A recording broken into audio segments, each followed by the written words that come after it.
waaw dëgg la jàmm mbokk yi nga xam ne yéen a ngi si ci Yaatal Vision. nga xam ne ñu ngi leen di ziar. tey nag ñu ngi toog ak sëñ Ahmadou Mbacké. responsable bi nag fii ci daara moom. kilifa diine. sëñ Ahmadou ginnaaw bi ñu la nuyoo ziar la. ñu gis tolluwaayu réew mi ci jamono jii nga xam ne lu si bëri bëri xëy na gis nañ ko. ginnaaw bi ñu la nuyoo askan bi ba pare ñu ngi ci li nga xam ne Abdourahmane maa ngi lay nuyu di la ziar di nuyoo ko jox seen wàccuwaay yëpp téléspectateurs yëpp ñi nga xam ñi ngi seetaan vidéo bi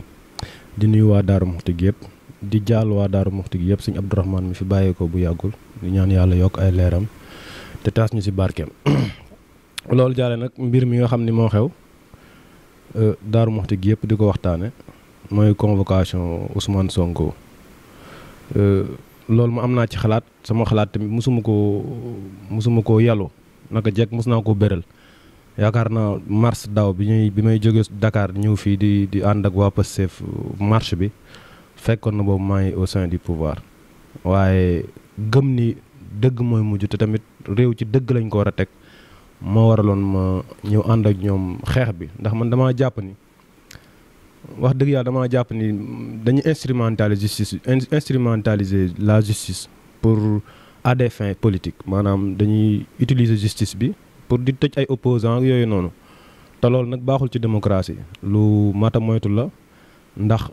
mënuñoo comprendre nga nekk président de la république ni doo am wujj képp koo xam ne mi ngi ñoti di jéem dara wala nga jàpp ni am na ay nit ñu ko bëgg nga dammi laafam jaare ko ci justice loolu nag moom la xel mënul nangu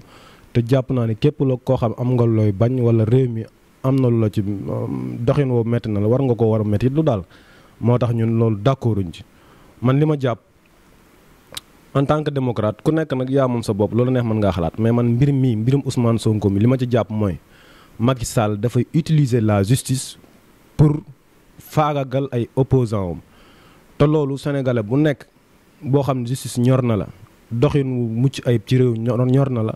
war nga koo combattre ndax boo ko seetaanee tamit ëllëg mën naa am mu dal sa kaw wala mu dal sa kaw baay wala mu dal sa kaw yaay wala mu dal sa kaw bàjjan wala mu dal sa kaw xarit parce que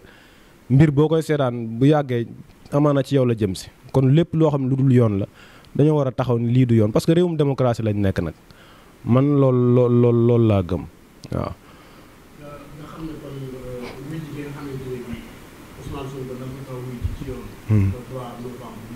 gis-gis bi comme yow jàpp nga ni politique la te dara na ci yoon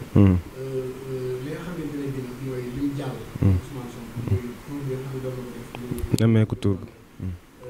sa gis-gis ndax jàpp nga ni loolu moo waral ñu bëgg koo xaagaatalaat ñu yëngalee département bi nga jàpp ne loolu waral ñu bëgg kaa nax sax daal koy jàll la ci dëgg la xam nga mënoo xam li nekk dëgg-dëgg ci xelum état bi wala xelum Macky Sall waaye nag timing bi moom loolu lay joxe bu fekkee nit ki day def nemmeeku tour te Macky Sall sax warul def loolu warul def parce que moom bu ko Abdoulaye Wade defoon noonu kon tey du nekk président moom day ndamoo tout le temps ni wër na Sénégal 2 fois ñun 2009 mi ñëw fii dem yaar Dakar boobu néew na ñu mu àndal de ñun ak moom ñoo àndoon ñun ñoo doon xeex fii Abdoulaye Wade ñun ak moom ñoo àndoon ak quelques personnes yu néew boobu ñu muy àndal néew na trop. kon jamono wutu dox ba mu nekk président nit di def nemmeeku tour di seeti ay nitam ci réewum démocratie nga ko yebal ay gendarmerie ay def yoo xam ni yooyu vraiment day yokkal Sonko waaye du ko wàññil te tamit timing bi nii fi ñu ko convoqué dafa tey xel day wane ni maanaam dañ koo bëgg a tënk rek te tamit nag Macky Sall il joue avec le feu mi ngi fooye loo xam ni luy wolof di wax lu nit ki lu mu rend ci ay loxoom lay nàcc ëllëg fa muy mujje man gëm naa ne du baax ci moom ndax nag Sénégal moom mën nga leen a napp mën nga leen mais xoqutal ba kenn du wax kenn du jóg loolu bu fekkoon Macky Sall ku ñu xelal dama yaakaar dafa am ñu ko wër rek te liñ koy wax toujours li mu bëgg a dégg lañ koy wax waaye fekkoon ñu ngi koy wax dëgg li fi xew daaw ba mu génn nga xam ne moom c'était la première fois Macky Sall génn ak jàkkaarloog Sénégalais yi li wolof li gën a wax delloo avance carrément waroon naa rusu taxawaat tey jii naa day convoqué waat Ousmane Sonko donte convocation bi sax peut-être mën nañ ni jaar neen waaye timing bi daal moo dalul sama xel te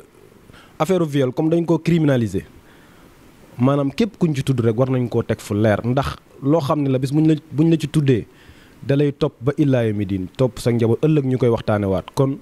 waruñoo jël suñ jigéen ñi ak jigéen ak ni mu selle ni ko sénégalais fonke ni ko l'islam fonke ñu koy utiliser pour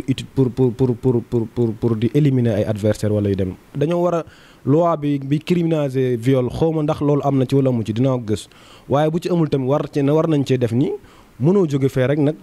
tuumaal nit viol après ñu àttel leen même bu ko yónnee deful dara nga dem sa yoon mu dem yoonam loolu dafa yomb trop nit ki boo ko tuumaalee viol te loolu amut liñ ko waroon tëj yow lañ ko war a tëj parce que tamit